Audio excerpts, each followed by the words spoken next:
Welcome to the Big Life Podcast, where dreams aren't just imagined, they're built brick by brick, belief by belief.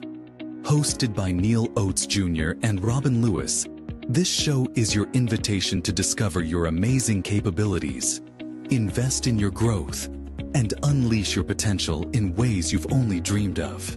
Join Neal and Robin as they dive deep into stories, insights, and tools designed to inspire you to show up big, live intentionally, and give yourself away for the betterment of those around you. Get ready to rise to what you're truly worthy of. The Big Life starts now.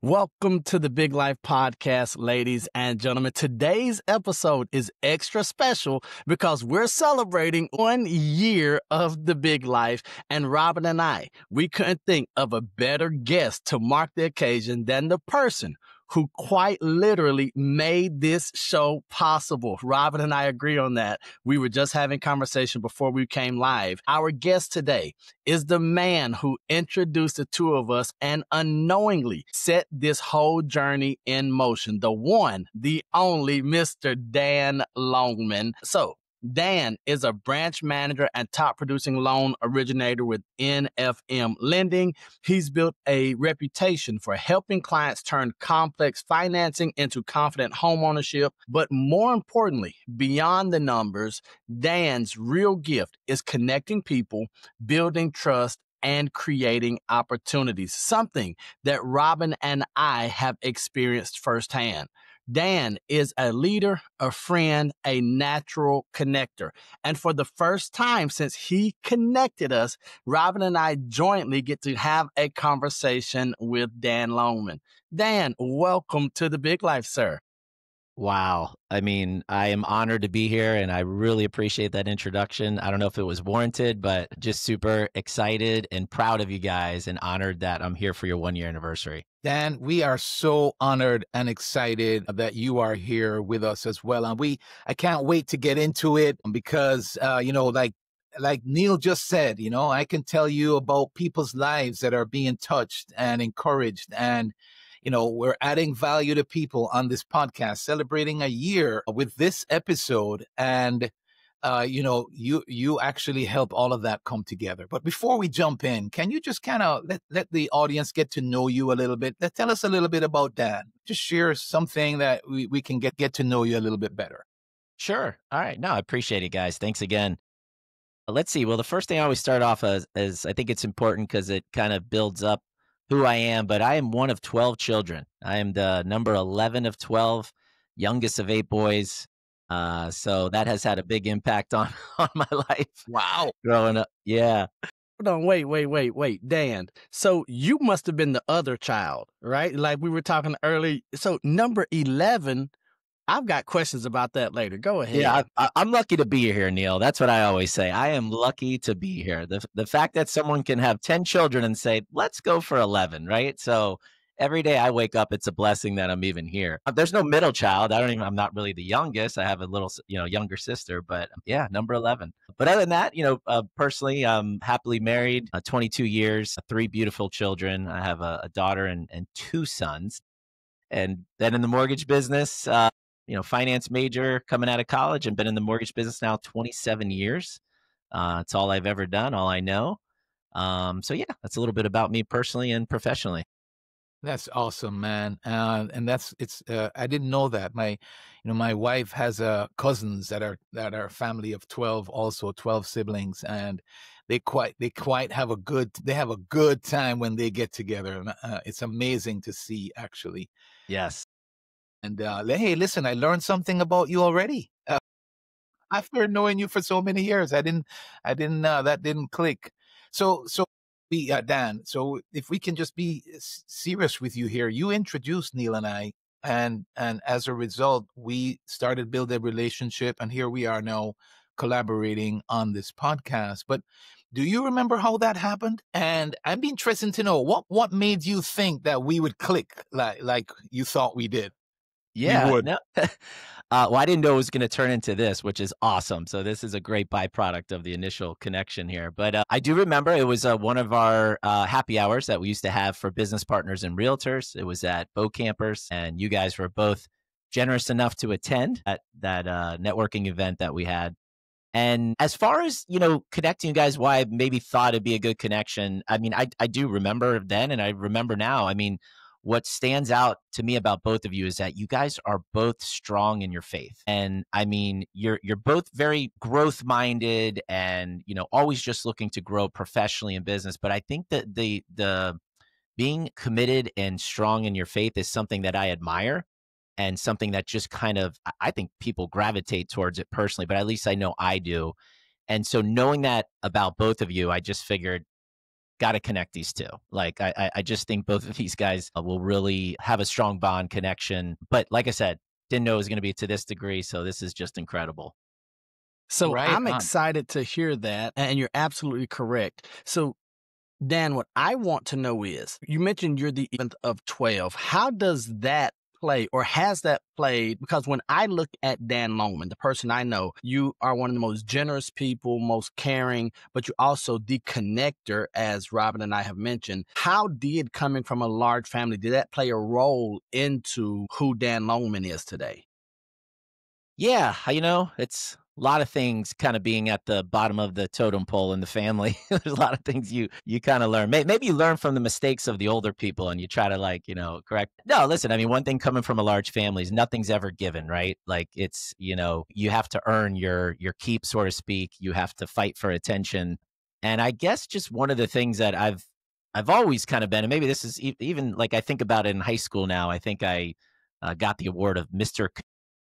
Geniality, right? Like it was that ability to be likable and connect people and earn the respect for a lot of people. So maybe coming from a large family, that had some, impact on me and has just kind of followed me in life. But yeah, I mean, I think I can attribute it to just kind of being on the lower end of the totem pole in the family. That's very interesting. And there's so much to talk about. And so I don't want to stall too long here, but you just mentioned you had put on a happy hour and just that thought, networking. You were very intentional about networking. So our listeners today they're interested in networking, right? Can you share a little bit of insight? Like when you walk into a room or a networking event, what's your mindset for creating meaningful connections? Like how do you go about creating meaningful connections at a networking event? Yeah, it's a great question. One quote that always sticks with me, and I remember reading this, and I think it was even in college, but it was Maya Angelou. Everyone knows probably this quote, but people are not going to remember what you said. They're going to remember how you made them feel, right? And that to me is the biggest thing. I think when I go into any sort of networking event, any conversation I have is, I want the person to feel something out of it, like feel the connection, feel the authenticity, feel that I'm really engaged with them and that I really truly care. And I tell my kids this. I'm like, well, you can be super talented, you could be super smart, not that they are, but I'm saying, but I said, but one quality I want you guys all to have when you're with someone, whether it's your teacher, a friend, a colleague, whoever, is be likable. Like when they walk away from that conversation where they're like, wow, I really enjoyed that person. Like I enjoyed what he said and how he made me feel. And that's kind of, this goes back in business. I would say, like, are you in a transactional business relationship or is it relational? And I always tell my team, like, we are really trying to be in the relational, not transactional. I'm glad you went there because that's going to be a perfect segue for me, Dan. You mentioned 27 years in the mortgage and the lending industry. It's all you've done. It's what you love. But I will tell you, for me so you were the only lending guy I knew. And here's what's wild. I would see you show up and just be consistent year in, year out, year in, year out. You mentioned being relational, and I know you and I have a relationship, and that's a huge deal. Why are you still doing this thing called mortgage? Because where you're located, just geographically, it's a tough place, right? For the lending. And we're going to talk about moving people into home ownership. But why continue to do something as challenging that does require relationships, but also a lot of times the lender is the bad guy in the transaction, right? And sometimes the lender, not Dan Longman, but sometimes the lender is the hardest person to like in the transaction because of some myths or some misnomers about your role in the transaction. So why continue to do this, and how have you lasted so long? Man, I thought it was the realtor was the bad guy. It's the lender? Darn it. No, I'm joking. No, It all great question. depends, right? No, it's the insurance guy. Maybe it's title. We'll just stick with title. No, that they're an easy target right now. I think, honestly, why I've lasted this long, I think was the question here is, I actually love the challenge, Neal. I really do. I don't think I was ever someone that was cut out to just do the same thing day in, day out without being pushed, without being challenged. And I do believe in that, saying if you're not growing, you're dying, right? So the only way you continue to grow in anything you're doing is to be challenged on a daily basis. But what's awesome about it too, it's not just the challenge, is what is the byproduct of it is we're getting people to achieve the American dream, home ownership. Like I tell my team sometimes, like, does it get any better than that? This is not a right, it's a privilege. And so to be able to, offer that to people and go on this journey with them, yeah, it's what still excites me 27 years later. Right. So it is that ultimate goal. That's awesome, sir. And I want to ask you, was there a defining moment or early lesson that still shapes how you do business today? I think a defining, I went through the 2000s financial crisis, and man, you get humbled really quick, no matter how good you thought you were. And you just realize sometimes the market takes over and puts you in your place. But that was a really tough market. But I will say a couple years coming out of that, a defining moment for me and just our business was making the decision to get professionally coached. That was, big. That really changed, my business. Like when you guys were talking about, consistency and putting on these events, I give a lot of credit, if not all, to the coaching program that I joined. There's top producers that it's funny. You see the top producers are the people that are in coaching when you're thinking, why wouldn't the lower producers be in it? But I think it's just that, that hunger to want to continue to grow and learn and know that you're not a finished product. I always relate to sports, right? Look at the guys that, Kobe Bryant, first one in the gym there 4 hours before a game starts, and it's because they understood that mentality of you always got to continue to invest in your craft. And for me, yeah, professional coaching was a game changer. Yeah, sure. So it's so interesting. Obviously, Neal and I come from that too. And that's been, we've had coaches and mentors in our life that made the difference as well. But can you share so kind of go back to that then as you got into it, so that our listeners, just to share from this for our listeners' benefit, what are some of the things that helped you? Why was that such a defining moment in your life? Yeah, well, first of all, it added structure. So there was definitely some structure put around it. Yes, you'll get tactics and things like that. But for me, the biggest thing was the accountability. That was the biggest thing I got out of coaching, where, yeah, everyone can say they're going to do things, or you go to, like, how about we all go to events, right? And you're fired up after an event. You're like, I'm going to go back and I'm going to do this, this, this, and this. Monday morning rolls around. You maybe do one or two things and then it fizzles by Friday, right?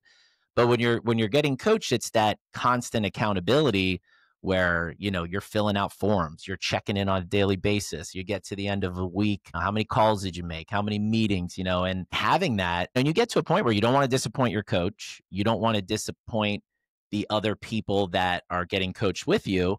And you also don't want to disappoint your team. You're telling them, like, hey, I'm investing in this, and if I'm telling you to do this and then I'm not doing it, well, then I'm not a very good leader, right? So yeah, that part of accountability, I think, was the biggest thing, and still to this day, that I get out of coaching.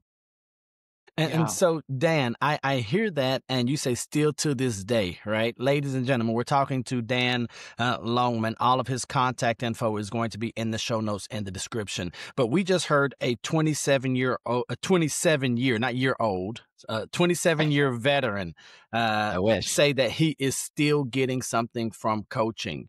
And so I think that's important. What I want to know is, Dan, when you look at where you are now, if you were to look back 20 years ago, talking to Dan, who was, 7 years in the industry, would there be any surprises that you would tell him? Like, what are you most surprised about yourself, the industry, about the work you're doing when you look at it now versus 20 years ago? Yeah, I mean, I think the first thing I think I would be a little surprised that I'm still doing the same thing 27 years later. I don't know if I ever would have thought that, back then. I thought maybe, I probably have dabbled in a few things, right? So that would probably be the first surprise. And to me, I guess the other thing too, it's just I don't know if it's so much a surprise, but I'm always just proud of it, is just getting other team members to buy into the vision as well, and having people like stay with you throughout this journey. And I've definitely lost some people, right? Sometimes life happens, they get married, have kids, personal things, what have you. But to have the people I have right now, like, very proud that, they've continued to entrust me and believe that I will lead them on this journey. That's great stuff, man. So Dan, let's talk a little bit about leadership and team and growth and so on. We have listeners that are leaders, aspiring leaders, owners, and so I think you can share some of your story to help all of us. Actually, you move from like originating loans to leading a branch, right? What's the biggest mindset shift going from doing the work to leading others? As you think about that shift that you made, what's the biggest mindset shift that you would share? Yeah, well, first of all, that's a hard one, and I consider myself a control freak. So I think, relinquishing control is definitely a mind shift that you have to, if you want to, lead and also build people up, right? You have to, right? You got to delegate to elevate. But so for me, that was a big thing, right? Because we all of us, and I can speak for all three of us here, we probably think that we can do everything better than anybody else, right? So like we wanna dive in, and it's hard to take a back seat sometimes, but you're doing a disservice for people if you don't. Like, the only way your team's gonna grow and flourish is if you empower them, right? You gotta let them, and someone told me, and one of my coaches said, if you can find someone that can do the job as 80% good as you can, 80%, right? Then let them do it. What's your highest and best use? You got to figure out what's my highest and best. You can't do all things, right? So you got to figure out your highest and best use and stay in that zone. Let the people do the things that, you don't really necessarily have to do, and still have a flourishing business. So yeah, I just really think you got to empower your team. So Wow. Dan, so real quick, Robin, Yeah. before you go, when I hear Dan talk, I can tell that we have many of the same coaches, right? The same coaching program, the same beliefs. So that's exciting. And I just want to remind everyone that this is not by accident, right? So Dan mentioned Robin and I, our faith, how strong we are. I just don't believe in coincidences. So as Dan and I get connected and Dan and Robin gets connected, we just believe that God knew that there was going to be this big life thing. He knew that Dan was going to be in the position to connect us. But then what I'm always surprised about, and you mentioned those top producers versus those on the bottom end of the spectrum, is that many of the coaches are saying these same things, that they are right? And we look at these principles versus these fads and these get rich quick and all of that. How have you been able to stay grounded, right? You mentioned 27 years in, you're still getting coaches or coaching. What keeps you grounded enough? What keeps you humble enough to say, yes, I still need a coach? Is it the results that you've experienced? Or is it the other side and you saying, if I don't have the coaching, I might become egotistical. That control freak might take over. Yeah, and I think you got to know yourself, right? Like, that's the thing. You really got to know yourself down deep, where if you realize you're going to get a little lazy, or you're going to get off your routine without having this accountability or this coaching, then yeah, you need to put those in place. You need to put those guardrails, so to speak, on you. And I've realized that about myself. And I think too, I go back to that 2008 crash, which was very humbling.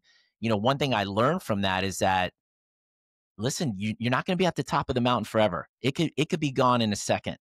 So don't ever get too comfortable, right? Like don't get too comfortable. Just, it doesn't mean to be in a panic mode or live in a state of fear, but it just, to me, that was a reminder of, you got to keep your foot on the gas. You got to keep growing, learning, investing in your craft, because you don't know. It might not be the result of what I do. It could be the result of the market or what other people do. So you can't just rely on things continuing the way they are. And this is why I think, adding coaching, investing in yourself, whatever it takes, spiritually, mentally, professionally, whatever it takes, you got to continue to invest in that. That's good stuff right there, man. That's rare. That's what it's all about. And I can't, our leader, our mentor, John Maxwell, 78 years old, is still applying what you just said. And it's something that I admire about him very much, because he's achieved so much already, but yet he's doing what you just described, Dan, continuing to learn and grow. Because the reality is we never arrive, right? The more we grow is the more that we know we need to grow. Yeah, it's true. So, sir, a couple of things. Like, one thing I must tell you, I admired as an insurance agent, having dealings with your company over the years, is that both you and Ken, from way back when I'm talking now, you guys were always kind of focused on culture and leading well and caring for your people and that type of thing. So I want to draw on from some of that, because for somebody sort of on the outside, I could feel it. I could see it. I experienced it. And so a couple of things I want to ask. One is that, what's one core value that defines your culture? When you think about leadership, what's one core value that defines your culture?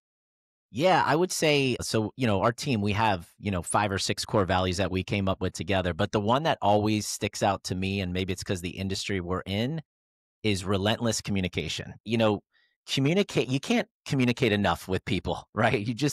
You can't. And I'm a believer of always getting in the last word. I'm just like, if someone says, like, they sent an email and there wasn't a response needed, I'm responding saying, I got it. Just want to let you know, I appreciate it, or I'm working on it. But relentless communication is, I think, one of our probably top core values that we've implemented together, and that I just personally really believe in.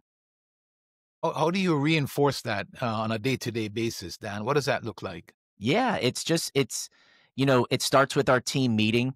It's getting a pulse on our clients, what's happening. We'll go through our pipeline, but it's also just reminding the team, like, don't resort to just maybe an email or a text message. Make sure you're picking up the phone and calling that person. If someone seems confused or they seem, upset, like, really dive in, like, ask them, like, what can I help you with? What are you not understanding? Or do you need to get back on a phone conversation with Dan? We want to just over communicate with them, so they feel good, or that they feel good, they feel comfortable with their decision. Neal, I'm hogging this, but just allow me one more. Like, I want Dan, one of the things I struggled with, you just mentioned, for example, is team meeting. Do we have it daily? Do we have it weekly? Do we have it monthly? So have you guys found a rhythm with that? And how often do you find ideal to have team meetings, for example, that you just mentioned? Yeah, and listen, it's been trial and error. I think it's difficult. We all could probably say, like, sometimes you're probably going, why the heck are we having this meeting? But I do realize consistency is key. So for us personally, we do a quick, I don't really call it a meeting. I call it a daily huddle. Yes. Where we'll just do like a 10-minute, sometimes it runs a little longer, 10, 15 minutes, but it's consistent. It's 9 a.m. every day. And look, like right now, today, I'm not on it. The meeting still goes on though. Like, they're still having it. So 9 a.m. And then we do a branch meeting weekly. That's every Friday. And that's a little bit more, relaxed. And something that I love about that meeting that we do almost every meeting is we start off with, what are you grateful for today? Right. Another core value, by the way, is gratitude. But what are you grateful for today? And I love those Friday meetings. It's where you're not just talking about business, right? You're getting personal. But yeah, to answer your question, I would say any sort of meeting, huddle, whatever you want to call it, I think consistency is the key, and don't make it too long, right? People they're gonna become disengaged very fast if you have these things, go for too long. Right on. Thank you very much. And Neal, I'm gonna stop for a moment, sir, and allow you. for a moment. So Dan, you mentioned like, man, why the heck are we having this meeting? I can't speak for you all, but sometimes I'm like, why in the heck do I have a team, right? Because sometimes it's dealing with people. But I want to know you're dealing with people all day, every day. It's part of life, but also a part of business. So they could be first-time buyers, investors, affluent clientele, those who might have fewer economic means and resources. My question for you is, what has Dan Longman learned about people, regardless of income bracket or background, that he carries with him on a daily basis? Yeah. Well, everybody's looking for a deal, Neil. Everybody's looking for a deal. Everyone Now, wants to now, feel now, like hold on, Dan. So the definition of a deal might be different, right? But yeah. everyone's looking for a deal. Yeah, I'm throwing a little humor in there, but everyone wants to win. I should say everybody wants to win in some form or fashion, right? And maybe the lowest interest rate, just being able to get the loan. But what I've also learned, and it goes back to what I was saying earlier, one of our core values is communication. I mean, everyone just wants to be heard, and they want you to take the time with them individually to explain it, right? I mean, we do have some people that, it's just their personality, they're quick talkers, but doesn't mean that they don't want the attention. It just might be in a different form or fashion, but everyone just wants to be heard is what I think across all income brackets, you name it, credit scores. They just want to know that they're being heard and that you are addressing their needs. Awesome stuff. So, Dan, I do want to pivot here because I know this is a big part of your heart and why you mentioned you're still in it. You talk about this American dream of home ownership and how it's a privilege and not a right. Let's talk about home ownership here for a moment and why it's so important and why this drives you and your team to do this so much. So what is it about the American dream? Yes, but what is it that really pushes you to be excellent and to live out the values and to show people that you care enough to listen individually every single time? Why is home ownership that important to you? And it's not because this is how you make your living, right? So I know that from knowing you. What is it about home ownership and that dream that is the life force behind what you're doing today? Yeah. Well, I look at it twofold, like just financially. We can talk about that real quick. Home ownership. There's a term out there called the 40X Club. And I share this with first time home buyers. They've done studies where people that own compared to people that rent have a 40 times greater net worth. Like that's astonishing, right? So people that own versus people that rent 40 times greater net worth. So even if you're a little nervous, even if maybe you're not sure if this is the right thing to do. Sometimes I'm always kind of pushing them because it could be the path of financial freedom and wealth. And everyone in this country has the opportunity for it, right? It's not just limited to a certain class or a certain income bracket. We all have that ability. So I like to remind people of that. And then personally, why I believe in it so much, I just think the home, it's like where you start and end your day. There's so many memories made in the home. Like, I always say like on a Friday when I pull into that driveway, there's just something about my stress level goes down. It's just I get to walk in and see the family and sit outside on my lake there. And I'm just so grateful for it. And I want people to experience that same thing financially and personally, where this is a place where you're going to make memories. And I love, just real quick, and I know I'm going long winded, but I love when I can get a first time home buyer in a home and then see them at one of our movie events like 5-6 years later. And there's a couple little ones now running around and they're still in the same house and they're talking about, the stories and what they've done. And I just, it just makes me feel good. I really love hearing that type of stuff. That's what it's all about, sir. We have time for actually a story here, I think. But is there one that stands out? Like you helped the client, they got into their home, and you later on you discovered. Yeah. Well, there's a lot of stories, fortunately, right? But there is one that sticks out because I'll never forget this couple. And they actually went to our church, Neil. I won't say their name, but they were in a challenging spot. They found their dream home. The problem is financially and asset wise, just weren't able to quite make it work. So, and they had been denied by another lender. Came to me and kind of in a panic. We call it the 911 call. Like, we can't lose this house, And we just got really creative to make it happen. We had to get some co-signers, some family members that were willing to step up and make it happen. I'll fast forward. The closing was amazing. The husband warned me. He said, my wife's going to attack you at the closing, just in a happy way.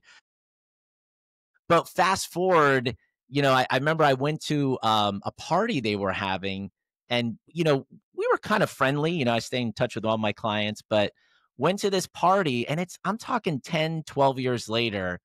And the wife is literally introducing me to everyone at the party going, this is the guy that got us this house. Like, this is the guy that got us this house. I'm like, stop it, stop. But she was just so proud, like 10 years later. And so that really felt good. Like, just really felt good. And beautiful house, by the way. I understood why they couldn't let this one go. Yeah. Oh, that's so special. Thanks for sharing. So, Rob, I'm going to jump in here and you talk about a story. I am one of Dan's stories twice, right? Yeah. And so when I tell people about, they say, do you have a lender? I'm like, no, I don't. I have the lender, Dan Longman. And it doesn't matter where he is. The company doesn't matter what's going on. My wife and I, we have properties because of Dan Longman and coming in and making sure and walking us through the process. And so I think that's important, right? When you find your person, when you find someone who aligns with you that you can trust wholeheartedly, you're going to say, well, I am not loyal to a company. I'm not loyal to a brand. I'm loyal to a person. And wherever Dan Longman goes, that's where I'm going. And so I am a story as well. So Dan, here's what I want to ask you. You talked about the couple, they were denied. And I know Robin and I, we've talked about this rejection, right? So once we're rejected, and a lot of times that's scary. You mentioned how this home ownership is open and it's available to everyone, but a lot of us are scared. We're afraid. No one wants to be rejected. No one is really sure of what it takes to get a home. What's a common myth about home ownership or even the lending side that maybe, I know first time buyers have your heart, that maybe you could dispel for that buyer who's on the fence? And they're like, well, of course I want to own a home, but I don't think it's possible for me because of X, Y, or Z. What's something that you would like to see addressed on the lending side for our first time buyers? Yeah. And it's funny, just even the word application. Like sometimes when you tell someone like you got to fill out an application, they just are like, application means a possibility of being denied. And then people think if they're denied, they're going to go on like, some blacklist, or, they're like in the industry wide, like this person's on a list and he can't be lent to ever. Right. And it's not the case. I mean, what I would like to share, and I do share with first time homebuyers, is like, this is just step one. Even if you're not ready now, there's no harm in at least seeing, where you are right now in time. And by seeing where you are, by like taking that step and just applying, is we can then figure out a path towards homeownership in the future. Maybe it's you have to save a little bit more. Maybe there's a couple credit items that we can start working on. So I would encourage people, like, don't be nervous just because you're not ready right now. And it's me and you talking, right? Like, I'm not sharing this with like all these people and bankers and underwriters just sitting around going, this person is not creditworthy, or no, it's just us. It's just us. And I always encourage people, like, you can never get pre-approved too soon. Like, you can never, they're like, we're not going to buy for a year. I'm like, I don't care. Like, let's see where you're at now. Let's get you in the system. Let's look, because I know what's going to happen. You're going to wait 11 months and then start looking, and there's going to be some issue, and we could have addressed it 11 months ago. Right. So yeah, I would just encourage people, like, yes, it can be a challenging and overwhelming process. I get it, but you're never going to know unless you take that first step. Right on. That's good stuff. And for our listeners, we'll have Dan's contact information in the show notes. And Dan, before we part company today, we'll have you share the best way for people to get in touch with you, to have those types of discussions and so on. But I kind of want to learn a little bit more now about family and growth and how that all comes together, Dan. So like, that's something that we all struggle with. I think all of our listeners struggle with, and that's keeping balance between business and growth and family and enjoying life outside of work, right? So how do you personally keep that balance? I'm just going to come back to, I haven't really touched on it, but for me, it's just being grateful. It's gratitude. Like, I start every morning with a gratitude journal. I use the 5-minute journal. I've been doing it for the last 6 years. And I really just think it puts perspective on life. We all have busy lives. We're balancing and juggling things at one time. I mean, even me personally, I know you guys know, I'll just share with our audience, like I have a daughter with special needs. My introduction to fatherhood was not a very easy one. Yeah, my oldest was open heart surgery at 4 weeks old and just a genetic diagnosis that followed. So, I don't, say that, for any sort of pity or anything, but it did kind of change my perspective on things. And I used to, really think I had it hard and this and that. But when you really step back and you start each day and you realize like, wow, I am super lucky to be able to do this and, have a family and have a home but just that little reminder. And some days are hard to find gratitude. It's okay. Like there are some days where you're like, well, I stare at the journal, right? And I'm like, what the heck am I writing today? But that's where I always go back to just find little wins, like little things. Don't set like huge things for the day. Just sometimes it can just be a little win and that's enough. So for me, to answer your question, it's definitely gratitude definitely keeps me grounded and something I learned from my father. So I give him credit. And so we're going to stay with the family here. Dan, I know that you're an amazing guy, but you are not the best part of the family, in my opinion. So I want you to talk about the importance of, because we hear it all the time, right? The most important decision that you can make in life is your spouse, right? And so I know that you are married to, for 22 years, an amazing woman, a leader, a strong personality. Talk about what it's like to have a spouse, a partner to do life with, maybe to counterbalance everything you have going on, if you would. Because I know Robin and I, we attribute so much of who we are and what we've been able to accomplish to Edna, to Joanna. And so I would love for you to just share and give Missy her flowers while we can. Man, she's going to love this. No, absolutely. Behind every good man is a great woman. So there is no doubt, right? They are truly the better half. So yeah, Missy's no different. 22 years of marriage. Yeah, she's an incredible person. I mean, even just thinking of my daughter and, how hard that was for her as a mother. I just put on the bootstraps and went back to work, but she literally had to deal with the aftermath of it and just did an incredible job. And just to see her now and, co-founded a foundation, for her rare genetic syndrome that she has, and then getting involved, certain programs I know we talked about a bit in the beginning. She's just done an amazing job. And, she's challenged me. I mean, listen, I always say, like, if I come home and I'm stressed out, and even though I've had coaches and I have business partner, I mean, just talking to her, sometimes she'll put in perspective. And she is a therapist, right? So she is great at telling me all the things I do wrong, which is amazing. Like she will tell me like, you need to do this and this. But no, listen, the fact that she, pours into other people too, like she loves, trying to save marriages and trying to help kids that are going through depression and anxiety. And it just speaks to the woman she is. It's just truly amazing that she's got so much going on in our personal life with our daughter and,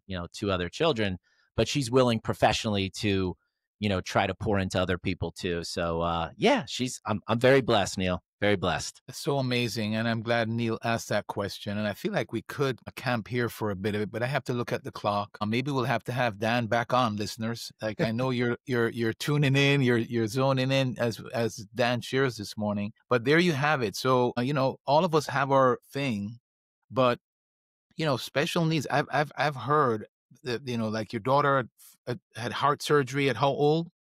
4 weeks.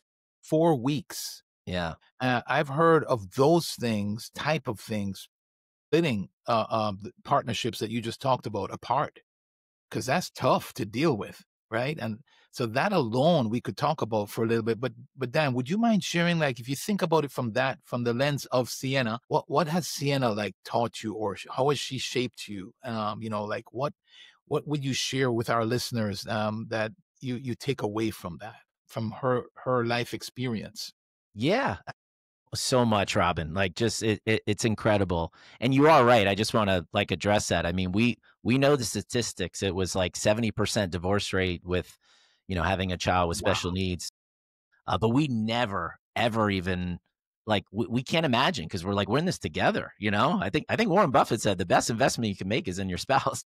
We ran with that. We're like, no, this you're not leaving me. I'm not leaving you. Like, But no, Sienna has taught us both so much. For me, it's, oh my gosh, I consider myself an impatient person, but she has taught me patience like no other. I mean, I can't walk into Publix without her saying hi to everybody. Everybody, I just want to grab milk, Robin. I just want to get in and out, and I can't. And but I've realized this, and I would be remiss if I didn't say this. And I think it's really important in the world we live in now, where all this toxic stuff on social media, and everybody just thinks that, people are evil. And, I will tell you this, and I've learned this from my daughter. 90% of the people in this world are good. They really are. And I know that by the amount of people she goes up to, and it doesn't matter, if they're out on the streets homeless, or I don't care. And she'll walk up and give them a hug, or she'll ask them how they're doing. You'd be amazed at how they respond to that. I've seen the 10%, but why do we focus on that, right? I've seen it. I've seen it many a times with her, but focus on the 90, and most people are good, but we call it the Sienna test, or the Sienna effect. Like, here she goes. Let's see how this person's going to react. Like, wow, wow, look at that. Giving her a hug. They're talking to her. It's amazing. So she has taught me that a lot of people in this world are good, despite what you see on TV. And she's taught me a lot of patience. So for that, I'm forever grateful for having her in my life. So we feel blessed, very blessed. Right on. So I want to jump in here and talk about the other children, right? Your two sons. For them, you mentioned that your introduction into fatherhood was not an easy one. I want to know, what is it like or how do you and Missy interact? How do you have those conversations with your sons who are in that position where, okay, rightfully so, additional attention must be given over here, but we're also going to make sure that we love on you, that you get what's required of us, because there's a lot for them as young men, as boys growing up, that they're having to endure, that they're having to be patient with themselves, that they're having to learn and adapt to. So what does that look like? How do you have those conversations? Because now you aren't talking to colleagues or team members, you're talking to little kids, and who are saying, I understand that you feel this way, but here's what we have to do right now. How do you navigate something like that? Yeah. My oldest son, Sean, they're only 16 months apart, him and Sienna. My youngest, Ben, we waited a good 6.5 years, so there's a bigger gap. Sean, he was in the thick of it. He was in the thick of it when we were going through a lot of those early days, which were really hard. I mean, the one thing we always wanted to convey to him is that, that they're equal as far as our time, attention, love. And, we brought Sienna everywhere. You still do. This is why I can't get out of the grocery store, right? And we wanted to let him know, like, even though she's got challenges and different, but she's a part of this family. And we wanted him that to be like, travels with us. Like, we wanted to know that she's going to come everywhere. It's inclusive. And, so knowing that and seeing that, I think the benefit to him is that he treated her like he would any other, like he didn't see any difference. He's like, that's my sister. I'm going to give her a hard time. I'm going to fight with her. And, so as he got older, things, he could pick up on it. And, there was a gradual understanding, and we had to have some conversations, and, some of them were a little challenging, but I think the fact that we've always kind of treated him and her no different, that it was just an easier transition for him, right? That's what I like to believe. Like it wasn't this, big thing, the elephant in the room type of thing. It was just a natural progression. And my little guy, man, I don't know what it is, but he is just, there's a bond between him and his older sister. He is just such a love. God definitely placed him in our lives at the right time, and he's just been a blessing. I mean, he's Sienna's biggest fan. There's no doubt. Wow. I love it. Thank you for sharing that, sir. I know that's personal, but it's been a joy just kind of listening to you share. And I'm sure you can help a lot of people who might be going through something like that. So thank you for sharing and for traveling that path so well. Thank you. So you. as we wrap it up here, like this is the Big Life podcast, right? So we can't leave without asking you, what does living a big life mean to you right now? So what does living a big life mean to you? And how has that definition how has it changed over time? Yeah. Wow. Living the big life. I love it. I think for me, like what that means is just, hitting in all areas of your life, right? Spiritually, personally, and professionally. If you can do that, I mean, you are truly living the big life. And I think, how has that changed over time? You talk about time. I just hit 50. I'm telling you guys, I don't know. Time. Woo-hoo! Yeah. You talk about time. Time is ticking. But to You're me, in your prime now, baby. See, Robin, that's what I was about to say. What? And here I was. I said a 27-year-old. Like, no, not 27-year-old. 27 years in the industry. Come on. yeah, there's definitely more grays kicking in. I'm seeing it. I honestly think for me, it's spending quality time. Because you realize like there's only so much time left, and just really being intentional with your time. Like to me, that's truly living the big life. And we had a chance to just travel recently, and I remember when I first was booking the trip, I'm like, let's just go for 3 days. We'll just go for 3 days. My wife's like, you're turning 50. Like, what are you talking about 3 days? Like, and we were going out of the country. She's like, this is crazy. Like the flight alone. And, just she's so right though. And then we turned it into like 7 days and had such a great time. And I'm like, this is what life's, about now, right? I want this second half of it to just be more intentional with people, enjoying time and quality time with the people I truly care about. Wow. Sir, this has been rich. I have gained so much from our conversation today, as I know our listeners will. I wanted to thank you. I'm going to turn it over to Neal to do whatever he does here going forward. But I just wanted to thank you, sir. It's been a joy. Thank you for putting Neal and I together. Thank you that, our listeners get to experience what they're experiencing because of that. Thank you for being here to celebrate with us 1 year of doing this podcast. Thank you for sharing what you've shared today. It's been a joy to listen to you. This is one that I want to go back and listen to because you shared some really good nuggets. You're a great communicator, sir. Why haven't we been more together here recently, man? I feel like we need to reconnect here, Dan. Neal, I'll turn it over to you, brother. Thank you for making this happen, Neal. And thank you, Robin. Okay, so Dan, here's the last thing I want to ask. You mentioned the second half, and I love how optimistic you are because I believe it as well. Like, oh, I'm hitting my prime, right? And Robin just like, oh, you're starting to get good now at 50. You just hit your prime. So my question is, what are you excited about, whether it's personally, professionally, spiritually, over the next 3 to 5 years, maybe? Is there something that, because I know you've already achieved a lot and you're doing great work. Is there something that is out there in your vision that you're chasing after, that you're excited about experiencing here in the next 3 to 5 years? Yeah, I mean, just breaking up in two parts real quick. I mean, business-wise, I'm just really excited to kind of see where my team goes from here. Like if we can take that next step and we all have like, growth plans, within the branch and certain goals, just to really see. And I really like to get into more of, pouring into some younger loan officers too. Would love to kind of like grow that aspect. I feel like I've reached a point as far as me, but I want to now pour into the next generation in our industry. And then personally, I'm excited to see kind of, when your kids get to be, in adulthood here, kid going away to college, I'm just kind of excited to see where this all leads to, right? To see them now become young adults and, how they're going to respond to the world and just kind of sit back and try to enjoy it, right? Just try to enjoy it all. So yeah, those are just kind of two aspects. And travel. I'm looking forward to traveling. I feel like when you get to 50, you just start traveling more. And there's a lot of beautiful world to see out there. amen.